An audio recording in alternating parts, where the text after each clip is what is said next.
Muy buenos días, queridos hermanos. Les invito a seguir meditando en esta preciosa carta del apóstol Pablo a los Efesios, en el capítulo 1, como hemos visto en el día de ayer con nuestro hermano Seba, en las alabanzas de Dios recibidas. En esta oportunidad me tocaría a mí del versículo 15 hasta el 23, donde Pablo les anima a dar gracias a Dios y también orar en sus oraciones por los santos.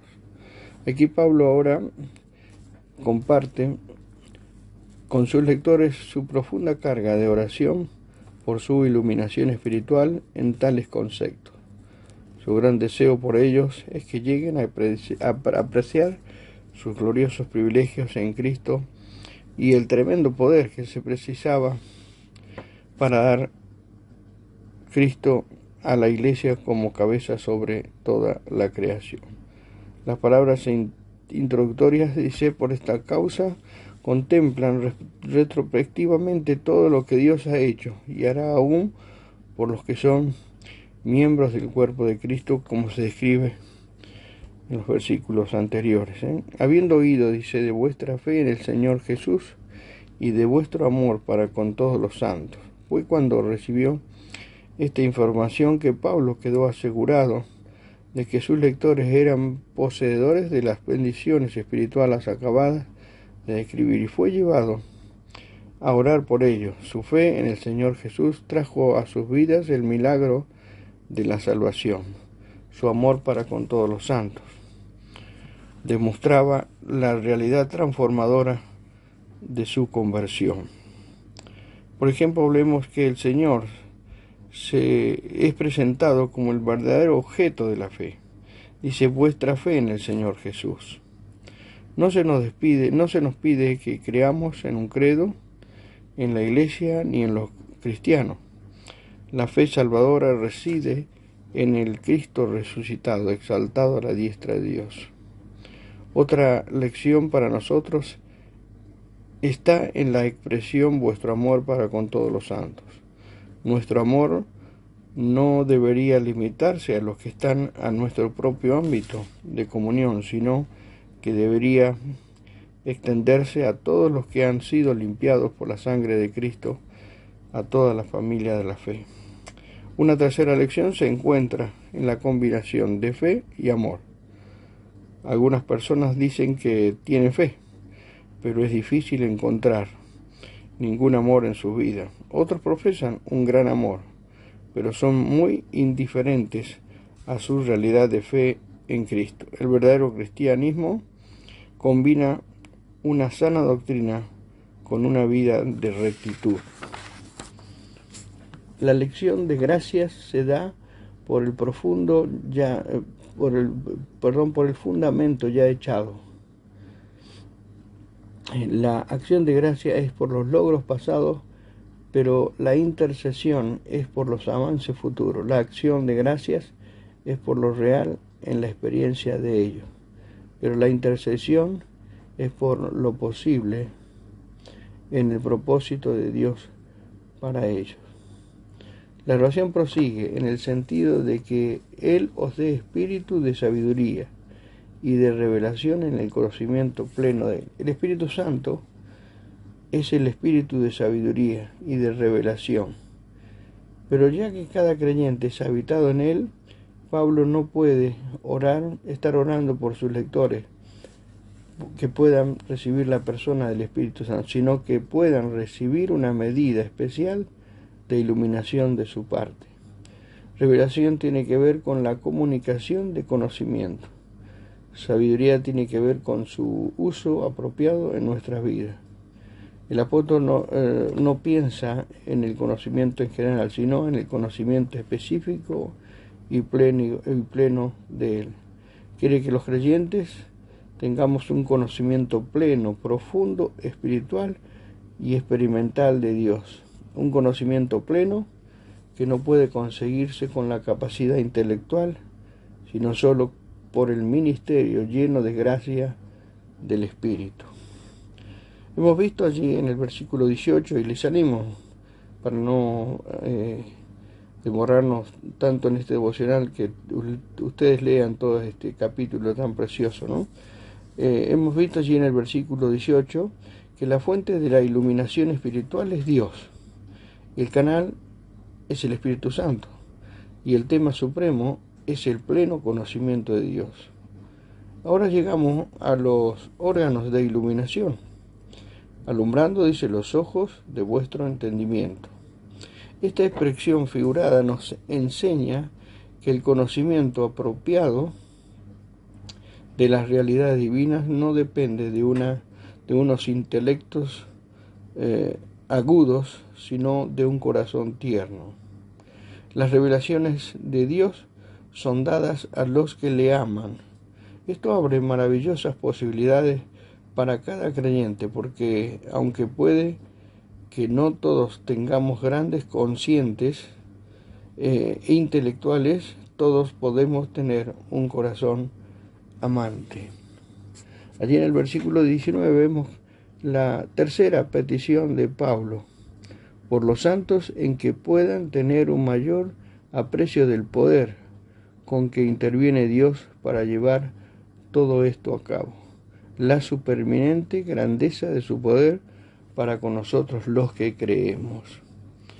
En el versículo 20 vemos que para enfatizar más aún la magnitud de este poder, el apóstol describe a continuación la más grande exhibición de poder divino que el mundo haya conocido. Esto es el poder que resucitó a Cristo de entre los muertos y lo entronizó a la diestra de Dios. Quizá nosotros pensaríamos que la creación del universo fue la más grande exhibición de poder de Dios, o la milagrosa liberación que Dios hizo de su pueblo por el Mar Rojo. Pero no, el Nuevo Testamento enseña que la resurrección y ascensión de Cristo demandaron el mayor ejercicio de energía divina. ¿Y por qué esto? Parece que todas las huestes del infierno estaban amasadas para tratar de frustrar los propósitos de Dios y mantener a Cristo en el sepulcro, o impedir su ascensión cuando hubo resucitado. Pero Dios triunfó sobre toda forma de oposición. La resurrección y glorificación de Cristo fueron una abrumadora derrota para Satanás y sus huestes, y un glorioso espectáculo de un poder victorioso. En el versículo 21 vemos la glorificación de nuestro Salvador. Es adicionalmente descrita como por encima de todo principado, autoridad, poder y señorío, y de todo nombre que se nombra no solo en este siglo, sino también en el venidero. El Señor Jesús es superior a todo potestad y a autoridad humana o angélica, ahora y por los siglos. Y esto es cierto, no solo en este siglo, o era, en que vivimos, sino también en el siglo venidero, es decir, en el reinado milenial literal de Cristo sobre la tierra. Él será entonces sobre todos los reyes y Señor sobre todos los señores. Será exaltado sobre todo ser creado, y no se puede nombrar ninguna excepción. Además, Dios sometió, dice, todas las cosas creadas bajo sus pies. Esto significa dominio universal, no solo sobre hombres y ángeles, sino sobre todo el resto de su creación, animada e inanimada. El amor de Hebreos nos recuerda que en la actualidad no vemos todas las cosas puestas bajo Él. Y esto es cierto, aunque el dominio universal pertenece a Cristo, no lo ejerce aún. El hombre, por ejemplo, sigue a un rebelde en contra de Él y le niega o resiste, pero Dios ha decretado que su Hijo tendrá el cetro del dominio universal, y esto es cosa tan cierta como si fuese una realidad presente.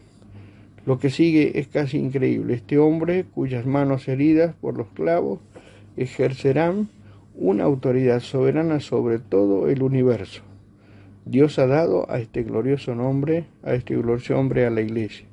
Aquí Pablo hace una sorprendente revelación tocante al ministerio de la voluntad de Dios. Paso a paso ha estado conduciendo a este anuncio culminante. Con trazos diestros ha descrito la resurrección, glorificación y dominio de Cristo. Mientras nuestros corazones siguen llenos de maravilla con la contemplación de este maravilloso Señor. El apóstol dice, es en su posición la cabeza sobre todas las cosas que Cristo ha sido dada a la iglesia. En este versículo 22 vemos el final del capítulo 1. Aprendemos cuán estrecha es la relación entre Cristo y la iglesia. Y se dan dos figuras. La iglesia es su cuerpo y segundo es la plenitud de aquel que todo lo llena en todo. Ninguna relación puede ser más estrecha que la cabeza y el cuerpo. Son uno en unión vital y habitados por un espíritu. La iglesia es una compañía de personas llamadas del mundo entre Pentecostés y el arrebatamiento, salvados por la maravillosa gracia y habiendo recibido el singular privilegio de ser el cuerpo de Cristo. La segunda descripción de la iglesia es la plenitud de aquel que todo lo llena en todo. Esto significa que la iglesia es el complemento de Cristo, que está en todas partes y en todo momento. Un complemento es lo que llena o completa. Implica dos cosas, que cuando son reunidas constituyen un todo. Así como un cuerpo es el complemento de la cabeza, también la iglesia es el complemento de Cristo. Desde luego todo esto es demasiado para nuestra capacidad de comprensión. Solo podemos admirar la infinitamente y el infinito plan de Dios, admitiendo a la vez nuestra propia incapacidad para abarcar la una de la otra. Que el Señor, queridos hermanos, nos ayude a poder entender y poder realmente conocer cada día más su palabra y su voluntad para con nosotros. Y que esta oración que Pablo pedía en conocimiento y poder para los hermanos de Éfeso también la sea para con nosotros, para poder quedar cada día admirados del poder maravilloso de Dios y de su amor para con nosotros, y que podamos cada día realmente ir creciendo cada día más en el amor de Dios. Que el Señor nos bendiga.